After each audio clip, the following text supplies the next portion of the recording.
नमस्कार. आज आपण बनवणार आहोत 3 वेगवेगळ्या प्रकारच्या झणझणीत आणि चविष्ट अशा आणि साधारण महिनाभर टिकतील अशा 3 टेस्टी आणि जेवणाची रंगत वाढवणाऱ्या.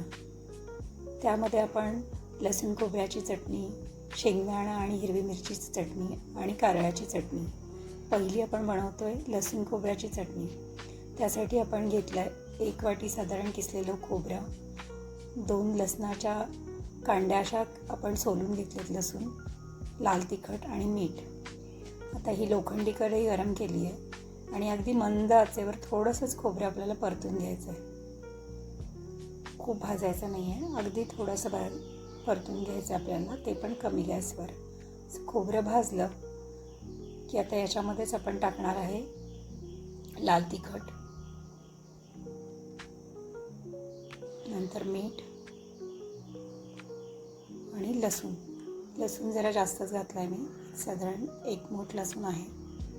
आणि हे सगळं गार करायला आपण एका ताटामध्ये ठेवूया. आणि गार झाल्यानंतर आपल्याला हे मिक्सरमध्ये फिरवून घ्यायचं आहे. गार झालं आपण ते मिक्सरच्या भांड्यात काढतो. आणि चटणी अगदी पिठूळ अशी नाही करायची, थोडी जाडी भरडीच ठेवायची. असं चालू बंद मोडमध्ये फिरवून घेते.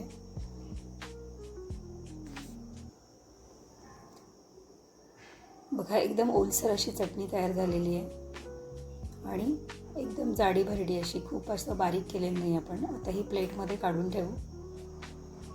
साधारण 1 छोटी बरणी भरी चटणी तयार होते आणि मग हे आपण बरणीमध्ये भरणार आहे.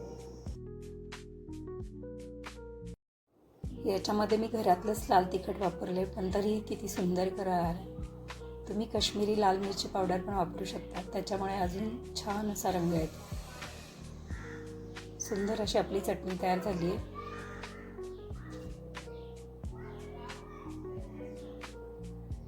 मस्त दिसते एकदम आणि खायला पण खूपच छान. आता आपण दुसरी चटणी बनवतो, शेंगदाणा व हिरवी मिरचीची चटणी. त्यासाठी 1 वाटी शेंगदाणे, 5-6 हिरव्या मिरच्या, थोडं तेल आणि मीठ, एवढंच साहित्य लागतं आपल्याला.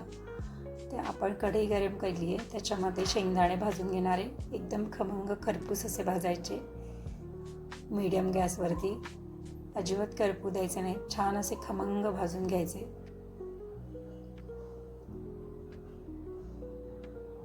असे सारखे हलवत राहायचे, म्हणजे छान सगळीकडे भाजले जातात एकसारखे, त्यामुळे आपली चटणी पण खमंग होते.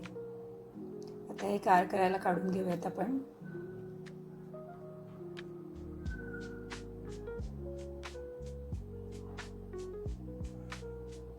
हे सगळे काढून घेतल्यावर ते थोडे गार होऊ द्यायचे.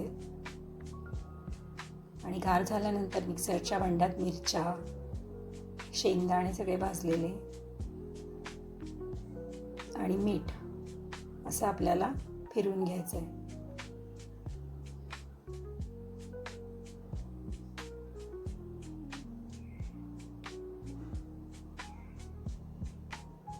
आणि हे पण चालू बंद अशा मोडमध्ये करायचं. खूप बारीक नाही पण केलेलं, थोडंसं जाडं टेक्स्चर ठेवलंय. अशा प्रकारे वाटून घ्यायचं. मग कढईमध्ये तेल टाकायचं, साधारण 1 ते 1.5 चमचा तेल टाकायचं आणि त्याच्यावर केलेली ही चटणी आपल्याला छान अशी कुरकुरीत होईपर्यंत परतून घ्यायची. मस्त अशी शेंगदाण्याची कुरकुरीत चटणी तयार होते. नुसती पोळीबरोबर पण खूप छान लागते खायला. जेव्हा भाजी तयार नसेल त्यावेळेस ही चटणी पोळीबरोबर डब्यात तुम्ही देऊ शकता. एकदम कुरकुरीत अशी चटणी खूपच छान लागते. आता चटणी गार झाली आहे, आपण ती बरणीमध्ये भरतोय. मस्त अशी खमंग कुरकुरीत चटणी रेडी. आता कारळ्याची चटणी बनवतोय आपण याच्यानंतर. ती पण एकदम कमी साहित्यात आणि लगेच होते. त्यासाठी घेतलं आहे अर्धी वाटी कारळं आहे, नंतर लाल तिखट आणि मीठ, बस एवढंच लागतं आपल्याला. वाटलं तर थोडंसं सुकं खोबरं घालू शकता तुम्ही किंवा लसूण असं ॲड करायचं. तर हे कारळं पण एकदम मंद गॅसवर छान भाजून घ्यायचं असं तडतडेपर्यंत. जास्त वेळ नाही लागत कारळ्याला. तडतडायला लागलं की गॅस बंद करायचा, खूप पण नाही भाजायचं ते. सारखं हलवत राहायचं. आता आपलं कारळं भाजून झालं की गॅस बंद करायचा आणि त्याच्यामध्ये थोडंसं मी सुकं खोबरं टाकते. ते परतून घ्यायचं, थोडं त्याच्यातच तिखट घालायचं आणि मीठ पण घालून घ्यायचं आणि हे सगळं गार करायला ठेवायचं मिश्रण.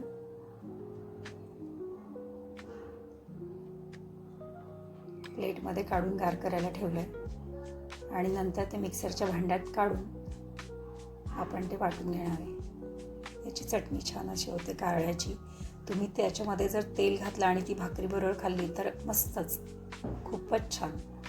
आता ही आपण मिक्सरला फिरवून घेतोय. ती पण चालू बंद मोडमध्ये फिरवायची.